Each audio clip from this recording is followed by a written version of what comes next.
Very, very, very lucky to welcome back good friend, recurring guest, Brian Gilbert. Now, Brian is an emergency medicine pharmacist at Wesley Medical Center. Now, when I think of a mentor, right, when I think of that word, I think of someone who I trust to give both personal and professional advice, someone who thinks about your career, but also thinks about your career as part of you as a human being, right? And mentorship, if you've had a good mentor, I think it makes you want to be a good mentor. And mentorship and giving back, one of the most fulfilling things that we can do as pharmacists, which makes the mentor of the year such a great, but also very competitive award. Always very close to the end. The people have spoken. Let's highlight a few quotes as to why this winner is so deserving of the 2024 Mentor of the Year award. So, someone who consistently goes above and beyond to network with learners and make them feel included. He's one of the first people I turn to when troubleshooting a problem or brainstorming an idea. His persistence and dedication to mentoring the next generation of leaders makes him an excellent candidate. And we can't say enough for all that he does, both personally and professionally, for learners and pharmacists in the field. Number 16 in our programs, number one in our hearts. Very excited to announce the 2024 Mentor of the Year winner, Brian Gilbert. Woo. All right, first things first, the explain that quote. Because I gave this to you at ACCP, and there's a reason why this line made it in this. So explain to the listeners what this is from, what the backstory is. So before he was Neo, before he was, well, I guess a little bit after that, but before he was John Wick, Yep. the great thespian Keanu Reeves played in a little movie called the Replacement. Replacements, the year 2000. And it just happens to be one of my favorite sports movies of all time. So it's about a bunch of ragtag group of people that come in as quote unquote scab players within the NFL. And so Keanu Reeves' player is number 16, Shane Falco. So I happened to be wearing the day you gave that to me. I had the Shane Falco jersey. Because you did not know that was happening, did you? Didn't know, didn't I? Let's be honest. I would not have changed anything. You wouldn't have, and I couldn't give you heads up, and because you would have kept it on anyway, even if I told you. Would kept it on anyway. So the great line comes from Rice Fiend, or he's basically the kicker. He's an Irish kicker. But they go to the bar, they fight, and then they says, number 16 in your programs and number one in your hearts, Shane Falco. Oh, yeah. So if you saw him around at this would have been ACCP in his Shane Falco jersey because you rocked that from Professor from walk rounds on, right?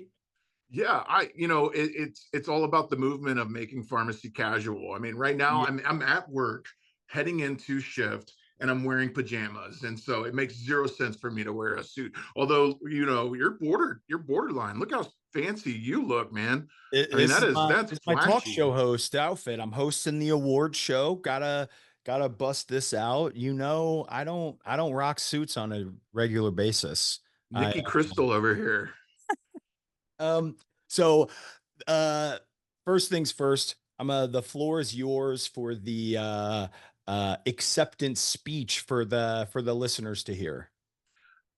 Yeah, yeah. So in true BG fashion, I did not prepare anything, obviously. Uh, very well prepared, but no, I can't thank everyone enough for their support in this, and certainly a award that means quite a lot to me, and it's a reflection more so of the people that I've been able to have in my life as mentors, as learners, and so the opportunity to precept and to take on a mentor role is a great burden, but also a great opportunity and something that I definitely don't take lightly. And to have gone up against two people I really respect in Andrea and Patrick, and still come away with it is certainly not something I was expecting. But I really appreciate it. Special shout outs to Caitlin Brown, Megan Reck, Brittany Bissell, who have been my sounding boards for a long time on a lot of these things. And some of my mentors have, like you said, it's once you've had a good mentor, you really try to give back and replicate that. And so, exactly what you said is what I've tried to live by. And so, I really want to thank some of mine. It is always weird when you start naming people specifically because I don't want to offend anyone, but if you've been involved in my life, you know who you are, and I'm very appreciative. And I've probably thanked you offline a million times, but and Nick, thanks for this opportunity too for highlighting. I mean, I certainly don't feel 100% worthy of this, but am happy to accept. More so on behalf of my awesome mentees that I've had the opportunity to get to know, and like you said, work with on a professional and personal stage. Look, this could feel like something where I am just giving this to friends, right? But this is no committee. This is voted by the people for the people. So they have spoken. And I think it's very fitting, a two-time winner, that mentor and conference speaker, two things that you are incredibly good at. So my question is, you're gonna have like the true Stone Cold Steve Austin. If you heard that intro and you're like, wait a second, they must have picked the wrong sound clip. Why is there just broken glass shattering? We need to introduce you to the Attitude Era. But um, Stone Cold Steve Austin, right? He does the double belts. You have the double belts. I What's thought you were going to say uh, double bird. I mean, he does that. I he does that?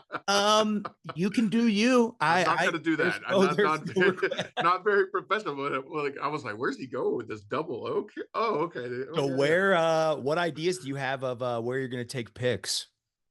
You know, first of all, they travel really well, and it's the best in terms of highlighting in my office. If you've ever done a Zoom call or any of that, I'm not in my office now, but they're predominantly right there so people can see. They're two of my most prized pharmacy awards or whatever. I'm thinking that I have to go to mid-year with them. I really think I have to go to mid-year, and I think I have to go around and find an impromptu way to come off and do the top belt, like holding them both up, is what I'm thinking at the time. And probably followed by like a stunner to like Ruben Santiago or Lance Ray or somebody, just to stone cold stunner them. Both is my vote, but y'all let you choose. You know what? I think you have to. We're recording these in clips, so the listeners may have heard this, may have not. But Grace Benanti said the same thing, of that she's going to bring it to mid-year. So I think that if we have independent people bringing this into fruition, that sounds like a great idea. I like that. Yeah, Brian with the belt on Bourbon Street's a dangerous idea, though. For sure. I mean, a few hand grenades in, and who knows who's going to get the stunner. Oh, a few? No. Okay. We need a PSA right now. Any learners listening, you're going to New Orleans. You probably do need to have a hand grenade. The number is one. One is, you stop at one. No good things happen at two or more of those things, I promise you. Um, but in all seriousness, Brian, you're the best. Well deserved. I know you've impacted tons of people, pharmacy, multidisciplinary, and otherwise. So, congrats. For those folks going to mid-year, you will see Brian and I. We will be out and about. Brian's got an awesome talk with the aforementioned folks. So, but again, appreciate you. Congrats. Well deserved. Thanks again, my friend. Thank you, Nick.